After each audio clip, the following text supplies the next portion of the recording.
Bien, ¿cómo están todos? Dios les bendiga. Bienvenidos a este miércoles de estudio bíblico. Estamos aquí en vivo y a todo color. ¿Se acuerdan cuando decían eso en la televisión? Así que en vivo y a todo color de acá de su iglesia Bautista Hispana. Así que estamos acá con un saludo a todas las familias de la iglesia, a todos nuestros hermanos. Dios les bendiga. Espero que se encuentren bien de salud. Y aquí pues nosotros también esperando el día en que nos volvamos a reunir una vez más acá en la casa de Dios. Así que saludos a todos. Parece ser que si ustedes están al tanto de las noticias, parece ser que empezamos a entrar en ciertas fases. Así que más información después. Vamos a pensar de la mejor manera, dejando que Dios nos ayude, nos oriente, nos deje saber, nos dé sabiduría para un día esto ya anunciar, ¿verdad?, cuando podemos empezar a reunirnos. Así que todas las noticias han sido positivas, ¿verdad? Y esperamos que pronto nos podamos reunir una vez más. Así que ojalá que estén al tanto, ¿verdad?, de noticias y también de cuando pues vamos a enviarles un mensaje, decirles qué es lo que vamos a hacer y cuándo ya volver a reiniciar los servicios aquí localmente. Así que Dios les bendiga a todos una vez más. Continuamos con el estudio de la palabra de Dios, estudiando el libro de los libros, ¿verdad? La Biblia, la palabra de Dios, pan de vida. El Señor, pues Dios mismo nos habla a través de su palabra. Esta es la palabra que estudiamos, creemos lo que creemos, nos basamos, nos da seguridad, nos da paz, nos ayuda a entender qué es lo que queda en el futuro, qué es lo que nos espera, el control de Dios. Hay tantas cosas que podemos enumerar, que hemos tratado a través de estos miércoles poder hablar de lo importante que es la palabra de Dios, ¿verdad? Así que lo que hemos hecho es dividir ciertos puntos, ¿verdad? Si ustedes se fijaron, el miércoles pasado empezamos de una manera cronológica, con base, escúcheme bien, espero que no se confundan ahí, con base cronológica de cuándo el libro fue escrito. Es decir, algunos libros que fueron escritos después, ¿verdad?, de lo que pasó, de la historia en sí, y que en algunos casos pues son 100, 250, es decir, cierta época después donde el libro fue escrito. Entonces, lo que han visto hasta ahora ha sido de una manera cronológica de los primeros libros, del orden que fueron escritos, no realmente el orden de cuándo fue la historia. Ahora que en esa parte pues me entienden, es decir, nada más el orden cuando los libros fueron escritos, no el orden en sí de lo que la historia o cómo cae con respecto a la historia. Entonces, una vez más, sin tratar de confundirlos por ahí, pero quiero dejarlo bien claro. Entonces, una pregunta para ustedes en esta tarde es de decirles cuál es el beneficio, cuál es el beneficio que obtenemos del estudio de los profetas o del estudio del Antiguo Testamento. Algunas historias por ahí que vemos que tal vez no pueden o no la utilicemos para reflejar la necesidad que tenemos hoy en día, ¿verdad? Un siglo donde existe la internet y aviones y carros y, bueno, videos, ¿verdad? Facebook también y todos estos medios de comunicación. Entonces, ¿cuál es una historia de hace 2000 años? ¿Qué es lo que de verdad pues nos puede enseñar? Es decir, tanto, ¿verdad? Y la pregunta, ¿verdad? ¿Qué beneficio obtenemos de los profetas del Antiguo Testamento? Todas esas historias. Espero que el miércoles pasado les haya ayudado un poco a poder ver cómo todo, ¿verdad?, está relacionado. No importa en la época que fue escrito el libro, o donde estaba el escritor o de la historia en sí, cómo está todo relacionado. Especialmente el punto que les hice el miércoles pasado sobre cómo algunas historias se relacionan al futuro, donde estaba hablando de Jesús, donde realmente apunta, ¿verdad?, de una manera del Antiguo Testamento al Nuevo Testamento y esa relación que tenía la palabra de Dios o que tiene la palabra de Dios, ¿verdad?, para comunicarnos. Entonces, como pueden ver aquí en el diagrama, ojalá que sí lo puedan ver, acaba de compilar ahí la segunda parte de lo que estamos estudiando. Creo que hay un poquito de estática. Tal vez ahí. Vamos a ver si se escucha mejor. Vamos a... Bueno, pensando en la tecnología. Bueno, ahí seguimos improvisando, pero seguimos mejorando. Les voy a decir una cosa, estamos mejorando, ¿verdad que sí? Ojalá que sí. Espero que se oiga mejor ahora, ¿verdad? La voz por acá, si no voy a tener que sacar mis AirPods, ¿no? Pero yo sé que hay algunas personas que están riendo de mí con ver eso colgado en las orejas, pero bueno, seguiremos tratando de mejorar aquí sobre cómo se hace la presentación y lo del audio y todo lo demás. Seguimos aprendiendo, ustedes saben, ¿verdad? Una vez más, aquí la ficha, otra vez volviendo al tema, tenemos la segunda parte del orden cronológico, llamémoslo así, de los libros cuando fueron escritos, sus fechas aproximadas. Ya estamos entrando en el periodo de Israel, se llama esta división, ¿verdad? Cómo se compiló la Biblia en el periodo de Israel.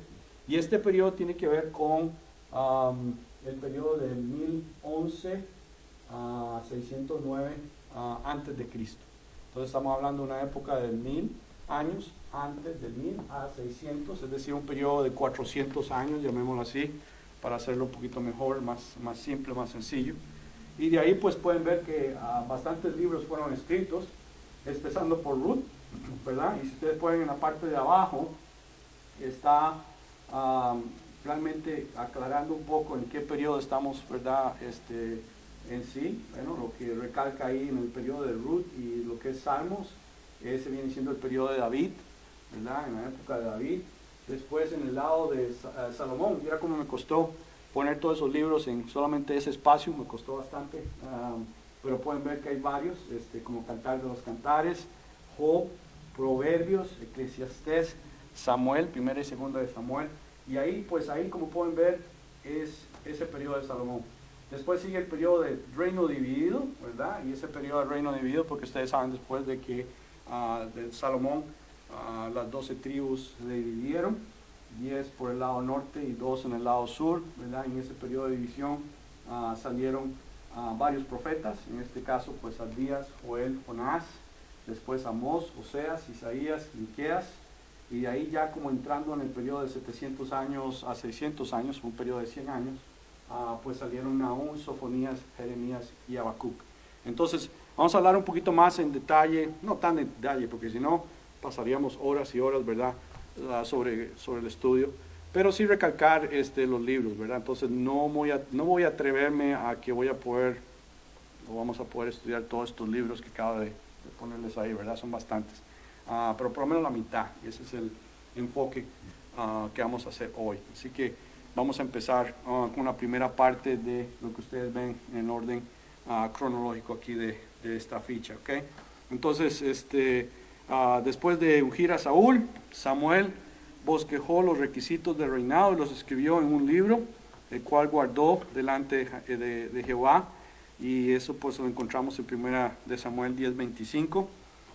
Samuel mismo, es decir, y eso es lo que me gusta, o lo que nos puede agradar, ¿verdad? Del estudio de la palabra de Dios, es ver cómo los mismos profetas, ¿verdad? Aclaran, declaran, escriben, se los dice al pueblo, se los dice a cada uno, la idea de hacerle caso a la palabra de Dios, de estudiar la palabra de Dios, de continuar obedeciendo la palabra de Dios. Y ese es el mensaje que siempre estamos viendo, ¿verdad? En el Antiguo Testamento, y lo que podemos aprender hoy en día sobre la misericordia de Dios y cómo todo ha sido planeado para algo especial, ¿verdad? Pues empezando ahí con el libro de Ruth, bien interesante. Vamos a pasar aquí la fecha o la fichita aquí de Ruth, como pueden ver ahí. Interesante que no se sabe quién fue el que escribió el libro, ¿okay? No sé si ustedes sabían eso, ¿no? Pero el libro de Ruth no se sabe quién es el autor, es anónimo. Y pues del libro, cuando fue escrito, tiene una fecha de alrededor de 987 años antes de Cristo, o 1000 años, como ustedes vieron ahí. Pasaje clave es capítulo 4 de Ruth. No sé si pueden, ojalá que sí, tengan sus Biblias a mano y Ok, además no está en orden cronológico, sino... Ok, y lo voy a encontrar, espérense, ahí está, Ruth. Ok, entonces vamos a leer capítulo 4, si pueden ver la ficha, versículos 10 al 14, pues como les enseñé el miércoles pasado, hay ciertos pasajes que son pasajes claves, que nos ayudan a entender bien de lo que se trata el libro y el mensaje principal del libro, ¿verdad?, que nos está dando. Entonces, aquí pues el pasaje clave es Ruth 4, versículos 10 al 14, ok, y dice así: y que también tomó por mi mujer a Ruth la Moabita, mujer de Mahalón, para restaurar el nombre del difunto sobre su heredad, para que el nombre del muerto no se borre de entre sus hermanos y de la puerta de su lugar. Vosotros sois testigos hoy. Y dijeron todos los del pueblo que estaban a la puerta con los ancianos: testigos somos. Jehová haga a la mujer que entra en tu casa como a Raquel y a Lea, las cuales edificaron la casa de Israel, y tú seas ilustre en Éfrata y seas de renombre en Belén, y sea tu casa como la casa de Fares y el que Tamar dio a luz a Judá por la descendencia que de esa joven te dé Jehová. Y vos pues tomó a Ruth y ella fue su mujer y se llegó a ella, y Jehová le dio que concibiese y diese a luz un hijo. Y las mujeres decían a Noemí: loado sea Jehová, que hizo que no te faltase hoy pariente cuyo nombre será celebrado en Israel.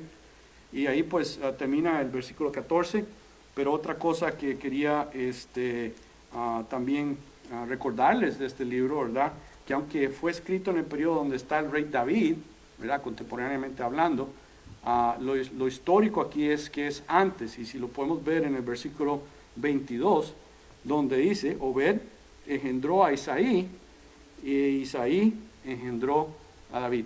Entonces, de lo importante de este libro es que podemos ver que una persona que no era parte del pueblo de Israel, llamémoslo así, una extranjera, ver el cuadro precioso de Dios, ¿verdad?, que no se trataba solamente de que era el pueblo nada más y de eso, sino de ver que la misericordia de Dios y todo, pues utilizaba lo que tenía que utilizar, y en este caso, pues Ruth misma era parte del plan divino de Dios, y de ahí donde, pues, vemos que David sale, en este caso, ¿verdad?, en respecto a la descendencia. Entonces, esa parte es muy, muy importante de este libro, y la relación que tiene, una vez más, con respecto a Jesús, ¿verdad?, porque de ahí vemos cuál es esa descendencia, y después vemos esa relación. Entonces, del bosquejo descriptivo de Ruth, podemos ver que está dividido en dos partes. La primera parte es la entrega, ¿verdad?, en capítulos 1 al 2, y la redención, palabra preciosa, ¿verdad? Conocemos muy bien eso como cristianos. Entonces la redención está en capítulos 3 al 4. Números de capítulos son 4, así que no es algo que tome mucho tiempo para leer. ¿Y qué tipo de posición está en el canon cristiano? Pues en su división, pues el tema, llamémoslo así, es histórico, y posición en el canon hebreo es lo que le llaman los escritos de Megilot, y la lectura representativa obviamente es el último capítulo, que viene siendo el 4. Entonces, algunas cosas que también encontré por ahí sobre Ruth, es decir, el rol de Boaz como pariente redentor se cumple de mayor manera en Cristo. Escuchen bien esto, por eso lo dejé aquí y lo estoy apuntando aquí. Que es tanto nuestro hermano como nuestro redentor. Ruth es parte de la genealogía de Cristo. Ella es la bisabuela del rey David, que fue figura del Mesías de Israel. Así que la historia divina aquí en este libro pues es muy importante. Es decir, aunque sean 4 capítulos y un libro pequeño, podemos ver el trasfondo. Y la belleza de este trasfondo es de una historia narrada de modo impecable, suficiente razón como para relatarla, y como no se sabe nada sobre su autor original ni sobre los destinarios, ¿verdad? Nadie sabe quién indujo inicialmente a que se escribiera, pero nosotros podemos ver, ¿verdad?, una vez más, con la inspiración divina, podemos ver la importancia de este libro. Así que, aunque sea tan pequeño, podemos encontrar que el mensaje es muy precioso, ¿verdad? Una vez más, redención, muy bonito. El otro libro que sigue, Salmos, que por cierto hubo un tiempo que lo estudiamos, ¿verdad? No me acuerdo si Pastor o yo pues hablamos un poco de del autor en sí del libro de Salmos. Pero es interesante que son varios, es decir, es una compilación de una fecha. Y veamos aquí, observen esto. La fecha en sí de donde se compiló todos estos salmos viene siendo de 1405 a 430 años antes de Cristo. Si hacen un poquito de matemática, estamos hablando de un periodo casi de 1000 años. ¿Están escuchando? Un periodo de 1000 años donde se compiló todos estos salmos. ¿Okay? Obviamente, la mayoría de los salmos que están ahí, podemos entender bien que los mismos salmos lo dicen, y yo sé que ustedes se acuerdan un poco cuando estamos estudiando los salmos, de que el rey David, su mayoría de los salmos fueron escritos por él. Hay unos de Moisés, ¿de acuerdo? Por eso es la fecha, 1405.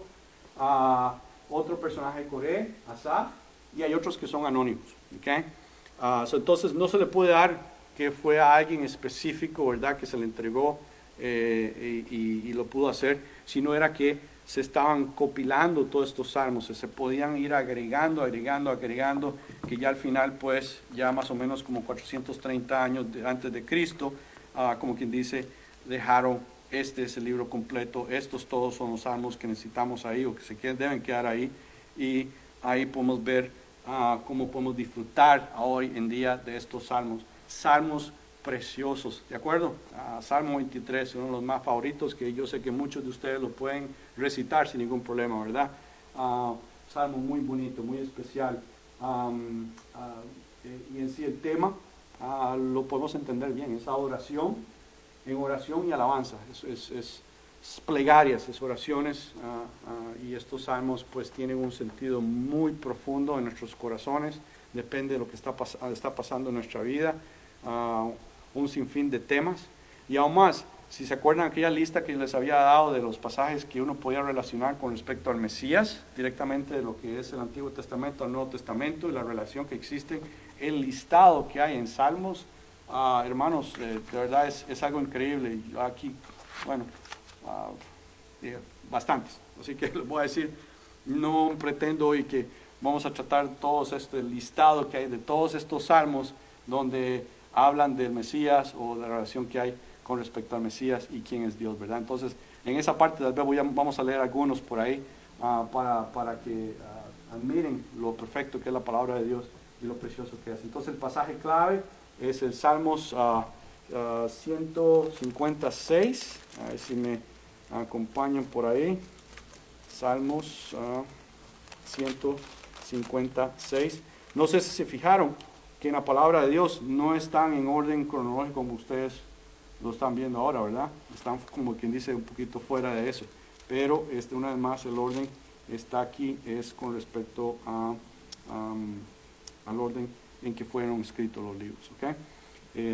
Salmos 150, versículo 6, dice: todo lo que respira, alabe, aleluya. ¿Verdad? Qué bonito. Ese es el tema de los salmos, ¿verdad? Es decir, es todo lo que respira, alabe a Jehová. Y hay un corito también muy bonito por ahí, con letra, ¿verdad? De este salmo, y es precioso, ¿verdad? Entonces, el bosquejo descriptivo, pues son varios, entonces está dividido en 5 libros, llamémoslo así. El primer libro se le da a David, son los capítulos 1 al 41. Segundo libro es David y Coré, son capítulos 42 al 72. Libro 3, que es de Asaf, son capítulos 73 al 89. Libro 4 es Anónimo, son capítulos 90 al 106. Y cuando decimos anónimo, una vez más, no sabemos quién fue que lo escribió. Libro 5 es David, y también algunos anónimos, y capítulos 107 al 150. Si hay bastantes capítulos, ya lo sabemos bien, son 150 capítulos. Y la posición, obviamente, se encuentra en lo que es poesía, y los escritos son poesías. Lectura representativa es el Salmo 100, el Salmo 100. Entonces, una vez más, la relación que existe o tiene con el Mesías, con Jesús mismo, es extensa, nos daría horas y horas estudiando los pasajes junto con lo que la relación que tiene Salmos, en algunos de esos Salmos, lo divino, lo profético y la relación que tiene con Cristo, ¿verdad? El Salmos se profetiza tanto la primera, escuchen bien, la primera como la segunda venida de Cristo. Por ejemplo, el Salmo 22 contempla la escena de la crucifixión y el Salmo 2 vislumbra el tiempo en que su reino será reconocido de modo universal. ¿Ok? Y eso es uno de los tantos ejemplos que existe con la relación preciosa que tiene Salmos con nuestro Salvador, nuestro Señor Jesucristo. Una vez más, muchos autores, y una vez más se terminó de compilarse alrededor de 400 años antes de Cristo. Y de esa parte, pues, es una historia preciosa y podemos ver algo muy bonito. Entonces, vamos a ver si podemos entrar en algunos salmos específicos. Déjenme escoger algunos, tal vez, para ver esa relación. Vamos a ver Salmos 22, 22. Vamos a escoger unos por ahí. Entonces, Salmos 22, 22. Bien fácil por ahí para buscarlo. Y vamos a leer este versículo. Salmos 22, 22. Dice así: anunciaré tu nombre a mis hermanos. En medio de la congregación te alabaré. ¿Cuál es la relación que encontramos ahí? Hebreos 2.12. ¿Verdad? Hebreos 2.12. Ahora pasamos entonces al Nuevo Testamento. Me encuentro aquí.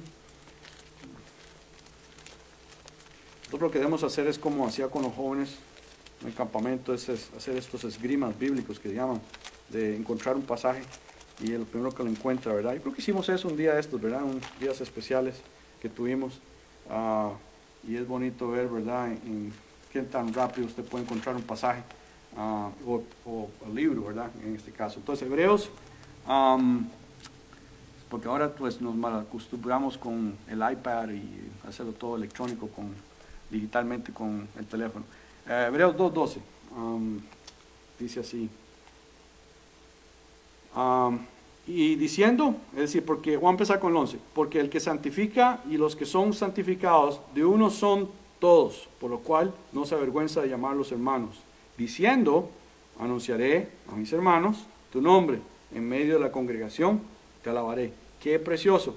Ven esa relación que existe entre el Antiguo y el Nuevo Testamento. En este caso, pues, Jesús declara su nombre a la iglesia.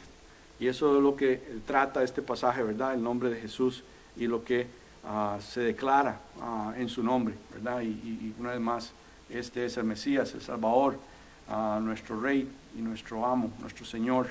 Y eso es algo muy importante. Vamos a leer otro pasaje por aquí. Salmos 40, vamos a leer ese. Como dije, hay bastantes. Vamos a buscar algunos por ahí. Salmos 40, versículos 6 al 8. 40, 6 al 8.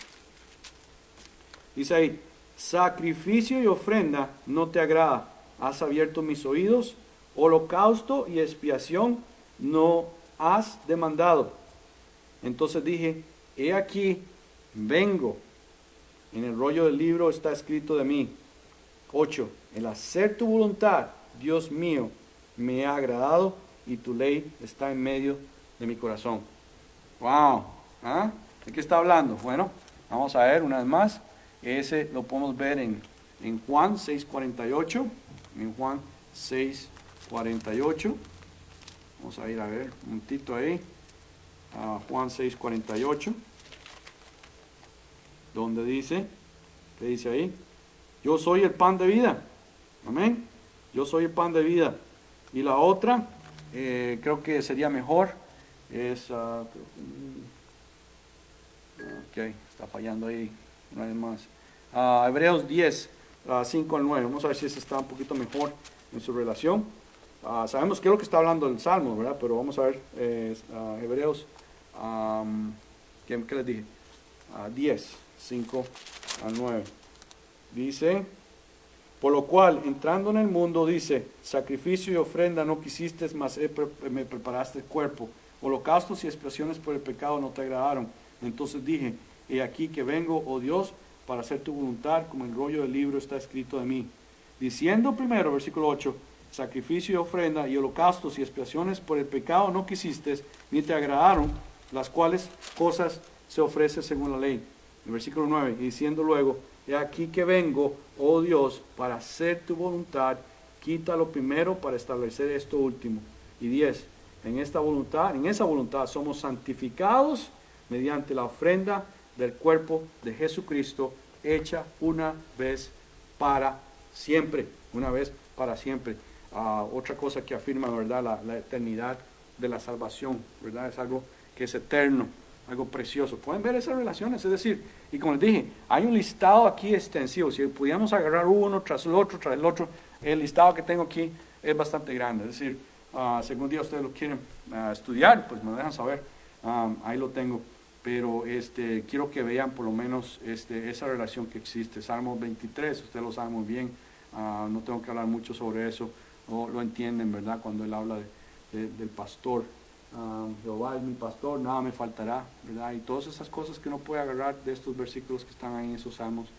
Y una vez más, yo sé que ustedes lo pueden recitar con los ojos cerrados, ¿verdad?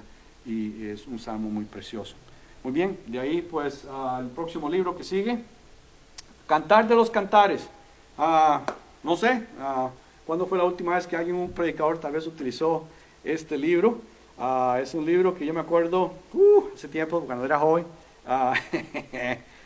cuando se murmuraban ahí los jóvenes, ahí hablando de algunos pasajes por ahí que eran bastantes, poco reveladores, llamémoslo así, ¿verdad? Con la relación, ¿verdad? Y hombre y mujer por ahí, ¿verdad? Entonces, hasta se utilizaban algunos versículos por ahí para mandar una notita ahí a una muchacha o al muchacho, ¿verdad? En este caso, pero este es uno de los, llamémoslos, libros románticos de la Biblia, llamémoslo así, ¿verdad? Pues, el autor, el rey Salomón, y esta pues tiene una fecha de alrededor, no sé ni escribir ahora, no es alrededor, es alrededor, me falló ahí, 965 antes de Cristo. Y el tema es el amor matrimonial experimentado sensualmente. ¿Sí? Un hermoso cuadro del amor humano divino. ¿Okay? Como les dije, es un libro muy precioso. Y tiene que ser específico en este caso, ¿verdad? Pues sabiendo que es sobre el amor. El pasaje clave está en Cantares 2.16. Vamos a llegar por ahí. Lo encuentro. Y estoy un poquito también. Cantares. Está cerca de aquí.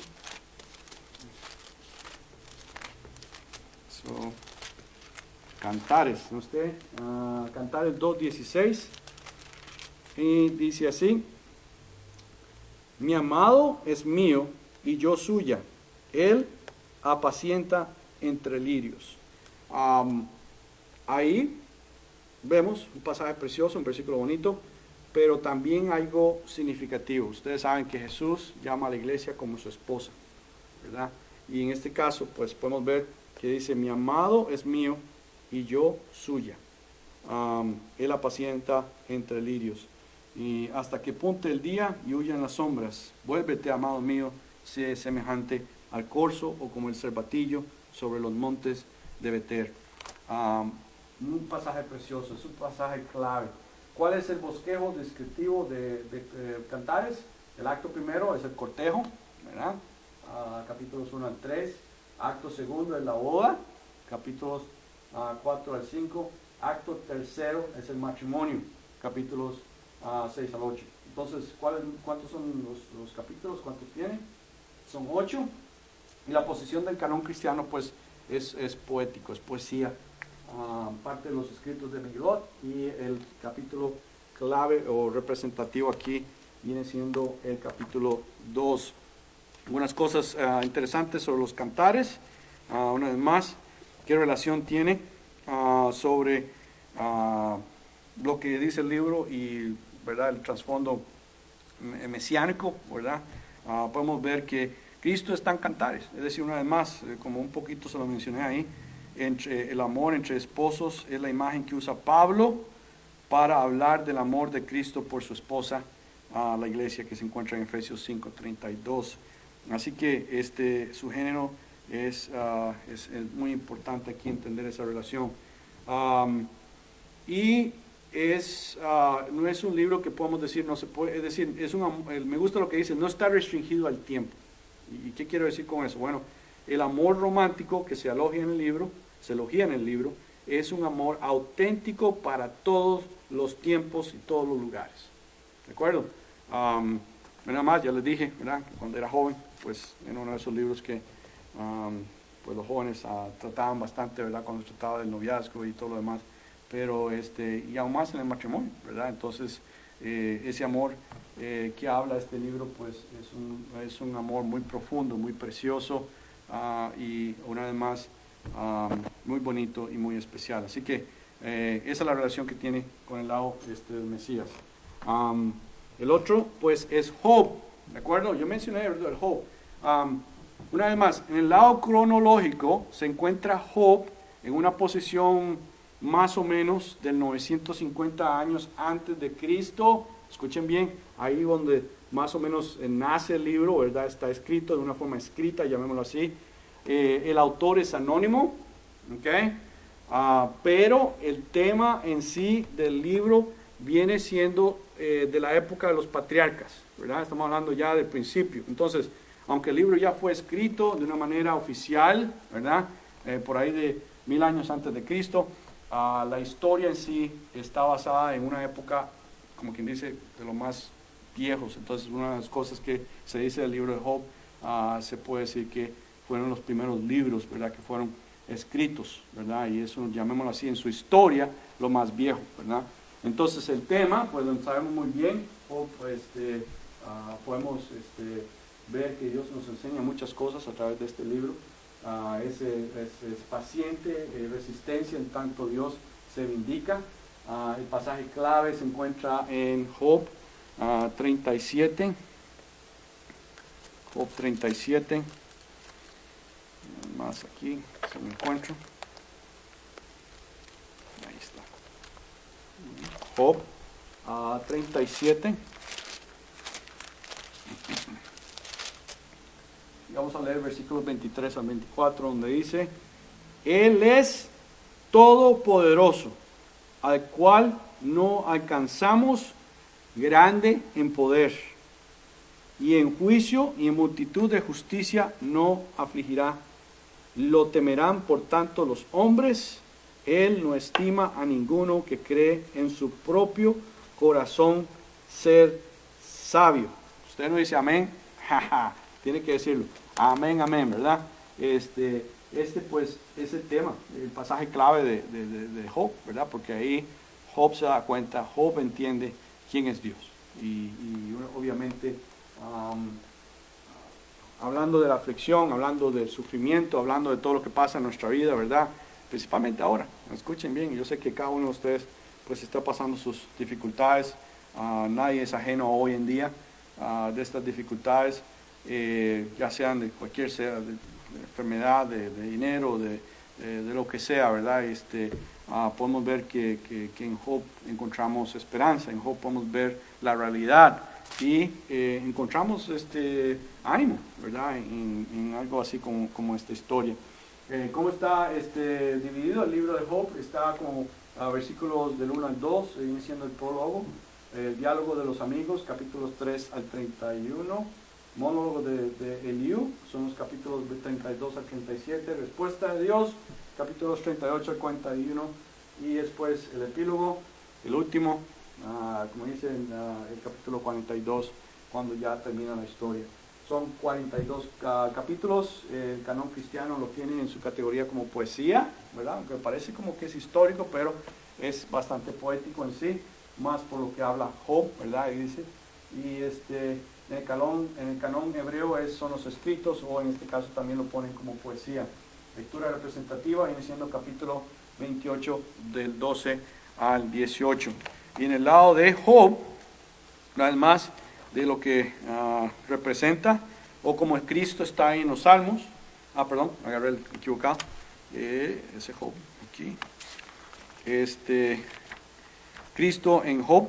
En medio de sus grandes pérdidas y sufrimiento, Job clama para que haya un medidor entre él y Dios.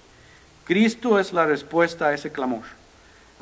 él clamaba por un mediador, él clamaba por esto. Y entonces vemos, ¿verdad?, que se cumple en la persona de Cristo Jesús. Él es el mediador entre la humanidad y Dios mismo, y es el que está ahí siempre representándonos. Ustedes saben muy bien, de una manera muy especial.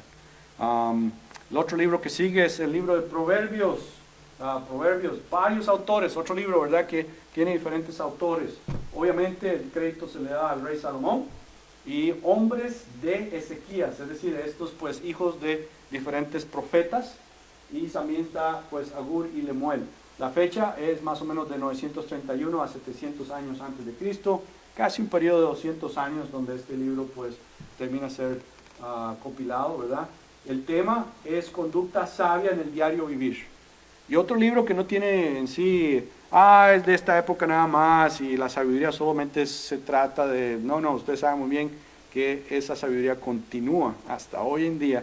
Si usted es una persona que quiere ser sabia y quiere tener éxito en la vida, si usted sigue los consejos del libro de Proverbios, usted sabe muy bien que ahí están, ¿verdad? Él nos dice muchas cosas. El pasaje clave está en Proverbios 1, 5 al 7. Proverbios 1. 5 al 7, y dice así: oigan, oirá el sabio y aumentará el saber, y el entendido adquirirá consejo. Para entender proverbio y declaración, palabras de sabios y sus dichos profundos. El principio de la sabiduría es el temor de Jehová. Los insensatos desprecian la sabiduría y la enseñanza. ¿Ya? ¿Más claro? No puede quedar, ¿verdad? Entonces, sabiendo muy bien todo el tesoro, ¿verdad?, de lo que es la sabiduría, y de verdad usted ser una persona sabia realmente, usted puede entender que Proverbios es un libro muy importante. ¿Cuál es el bosquejo descriptivo de este libro? Bueno, la sabiduría y necedad, que vienen siendo los capítulos 1 al 9, Proverbios de Salomón, capítulos 10 al 24, Proverbios de los hombres de Ezequías, ¿verdad?, que vienen siendo estos hijos de diferentes profetas, vienen siendo capítulos 25 al 29, las palabras de Agur, capítulo 30, y las palabras del rey Lemuel, capítulo 31. ¿Cuántos capítulos tiene? 31.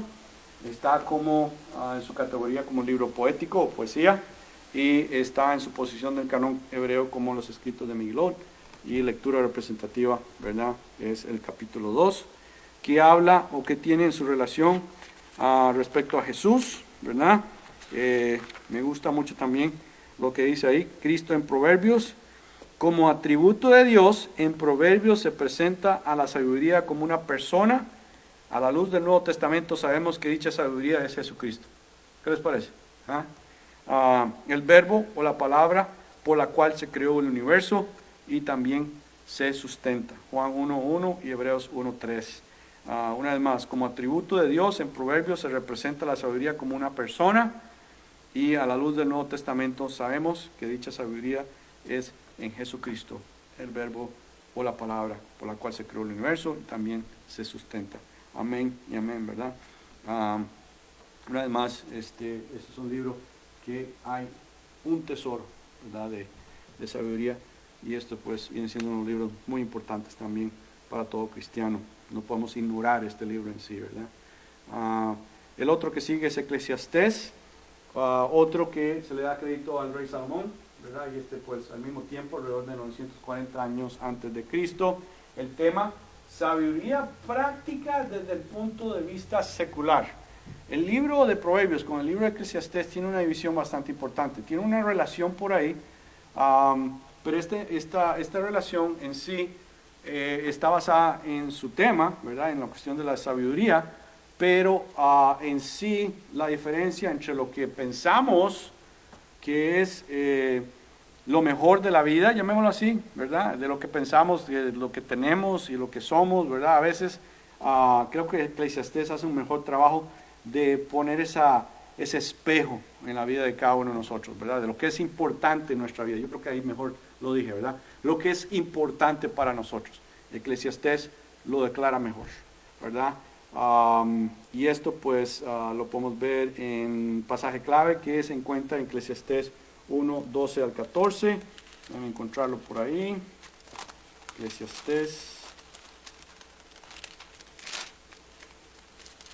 1, 12 al 14. Y una vez más, aquí en mi Biblia, si ustedes la tienen ahí en su casa, pueden ver que dice Eclesiastés o el predicador, ¿verdad? Es como que ahí tiene usted un predicador hablando, ¿verdad?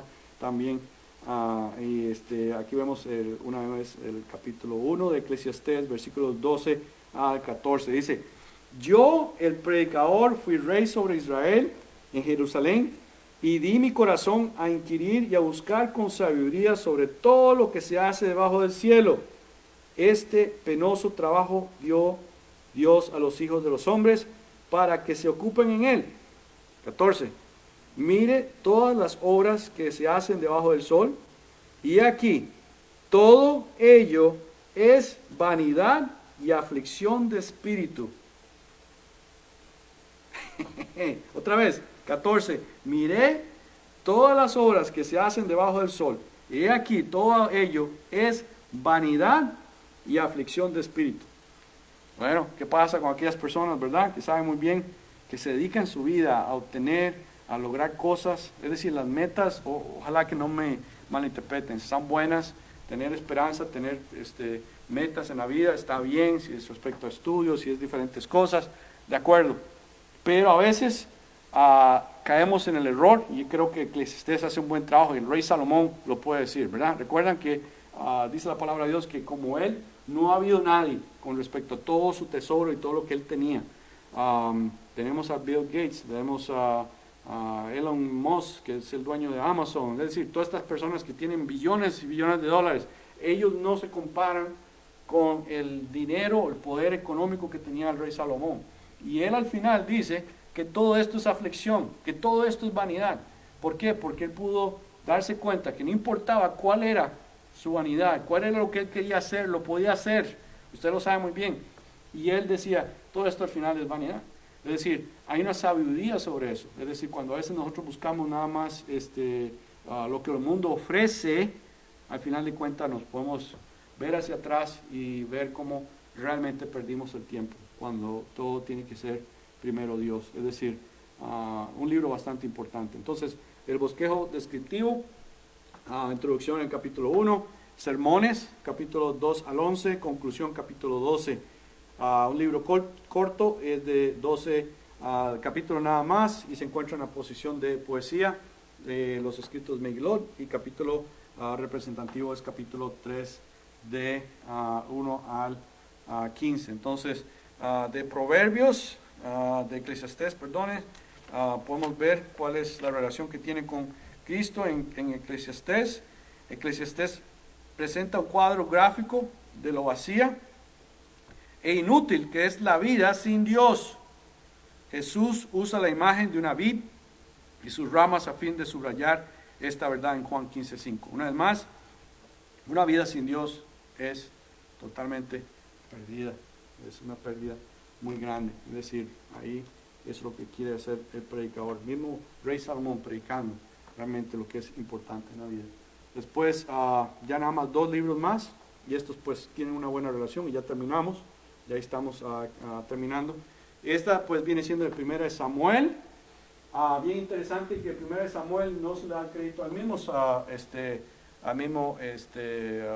profeta Samuel. Primeramente se le da como a los hijos de los profetas. Es decir, los hijos de los profetas son los que compilaron este libro. Más o menos de una fecha de 931 a 722 antes de Cristo. Y el tema pues es bastante claro: el establecimiento del reino. Samuel, Saúl y David. Pasaje clave se encuentra en 1 Samuel 16, 13 al 14. Vamos a ver si lo encontramos aquí. 1 Samuel.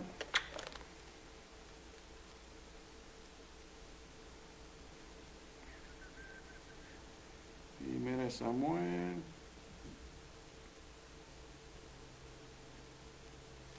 Ya. Primera de Samuel 16, versículos 13 al 14.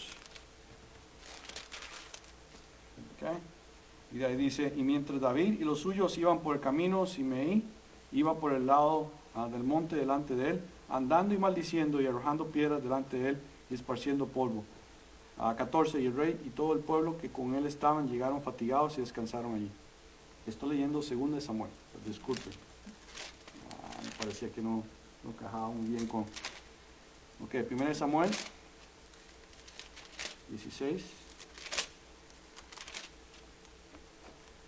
13 al 14. Ahora sí. Y Samuel tomó el cuerno del aceite y lo ungió en medio de sus hermanos, y desde aquel día en adelante el Espíritu de Jehová vino sobre David. Se levantó luego Samuel y se volvió a Ramá. Bien, una vez es el ministerio o la historia en cual podemos ver cuando empiezan los primeros reyes de Israel. Bosquejo descriptivo es el ministerio de Samuel en los capítulos 1 al 7, el reinado de Saúl capítulos 8 al 15 y luego la preparación de David en capítulos 16 al 31. Número de capítulos 31 es histórico, obviamente, y también la posición es de profetas o primeros profetas, y lectura representativa es el capítulo 1. Y con respecto a Samuel, su posición o su relación, podemos ver que obviamente siendo el rey David, bueno, Saúl después David, Cristo en 1 Samuel representa o es representado en los 2 primeros reyes de Israel, Saúl y David, quienes prefiguran al verdadero rey de Israel. Jesús pertenece al linaje de David y recibe el nombre de hijo de David, una expresión equivalente a Mesías. El modelo que presenta Samuel en cuanto a sacerdote, profeta y líder político prefigura el rol de Jesús como profeta, sacerdote y rey. El libro de 1 Samuel incluye la primera mención de una persona a quien se le llama ungido de Jehová, y esto pues reviste importancia, ya que el término Mesías significa ungido. ¿Okay? So, una relación bastante buena, bastante preciosa, bastante profunda con respecto al Mesías.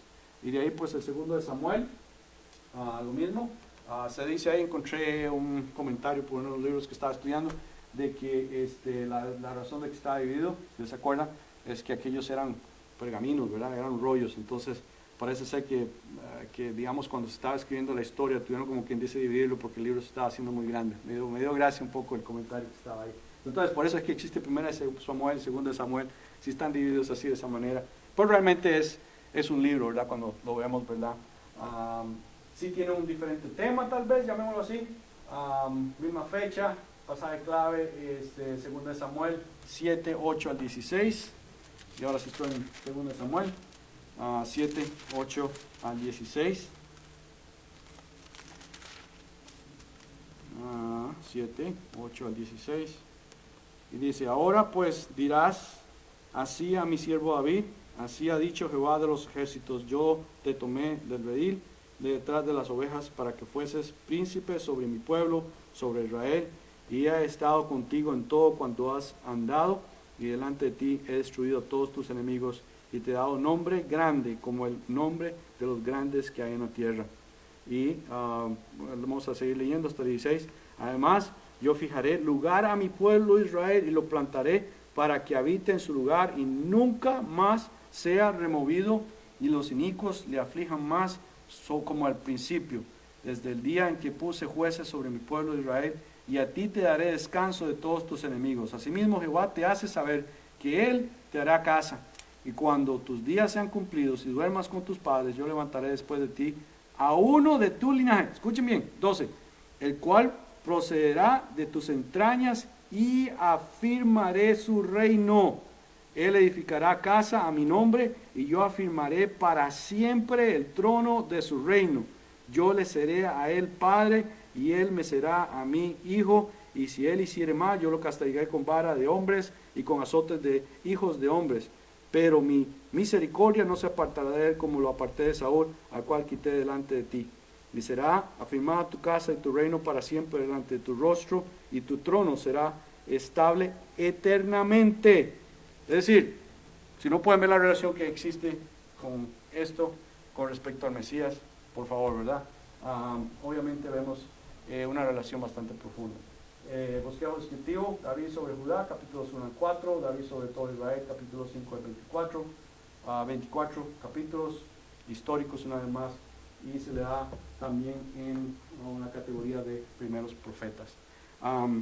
Así que yo creo que ya quedamos ahí, lo único que quedamos es ver a Cristo en 2 de Samuel, esto pues como fundador de la dinastía de la cual Jesús es el hijo de David, porque sabemos que hay muchas referencias de eso en la palabra de Dios, es el rey eterno. De muchas maneras David es la ilustración de Cristo como rey, su compasión y lealtad para con Mefiboset fue un ejemplo del amor inmerecido que recibimos de Dios. Yo me acuerdo que preparé una predicación sobre esta historia. Es una historia bastante preciosa, ¿verdad? De cómo una persona sin defectos físicos, llamémoslo así, parte de cómo era, ver de que después era redimido por el rey y sin merecerlo, sin nada, pues lo sabemos, ¿verdad? En nuestra relación que tenemos hoy en Cristo Jesús, una relación que es inmerecida, es decir, nosotros no hemos hecho absolutamente nada para ganarnos el favor de Dios y ver, ¿verdad?, cómo Él nos redime, cómo podemos participar en la cena de Dios un día, ser juntos con Él, estar ahí con Él, solamente porque Él nos declara a sus hijos, es algo muy precioso. Ahí vamos a quedar, ¿verdad? Espero que continúen, ¿verdad? Y si hay algún libro ahí que les llama la atención, estúdienlos, de eso es lo que estamos animándonos, ¿verdad? De que puedan ver que hay unos libros muy preciosos. Si hay algún libro que tal vez nunca en su vida dice, bueno, yo nunca he leído sobre Eclesiastés o no he leído sobre esto, tal vez les está llamando la atención, que quede de tarea, que ojalá quede ahí para que ustedes lo estudien esta semana, que no se queden aburridos ahí viendo televisión u otras cosas, ¿verdad? Que puedan continuar con el estudio de la palabra de Dios, que se animen, ¿verdad? Y seguimos rogando, ¿verdad? Y pidiendo a Dios que una vez más podamos reunirnos acá en la casa de Dios. Dios les bendiga, hermanos. Pongan sus peticiones ahí en Facebook, por favor. Pónganlas ahí. Es decir, ustedes saben que ahí están personas viendo estos mensajes, ¿verdad? Y ojalá que ustedes estén poniendo sus mensajes ahí en Facebook para continuar orando los unos por los otros. Y una vez más, no dejemos de orar por las necesidades de la iglesia, los hermanos, e igualmente por este día que volvamos a reunirnos una vez más aquí en la casa de Dios. Hermana Cindy, Pastor Guillermo, ¿todo bien? ¿Otro mensaje por ahí? ¿No? Ok, bueno. Una vez más, Dios les bendiga mucho, hermanos. Ojalá que estén disfrutando del estudio. Continuaremos el próximo miércoles, así que los invito. Mismo canal, la misma hora. Así que me gusta usar esos refranes. Me acuerdo de niño cuando sabían decir eso, ¿verdad? Los presentadores. Y ahora pues estamos haciéndolo ahora de una manera, ¿verdad? Parecida. Dios les bendiga y que tengan una buena noche. Los extrañamos y pensamos mucho en ustedes. Así que una vez más en oración, estar juntos y Dios les bendiga mucho y que tengan muy buenas noches.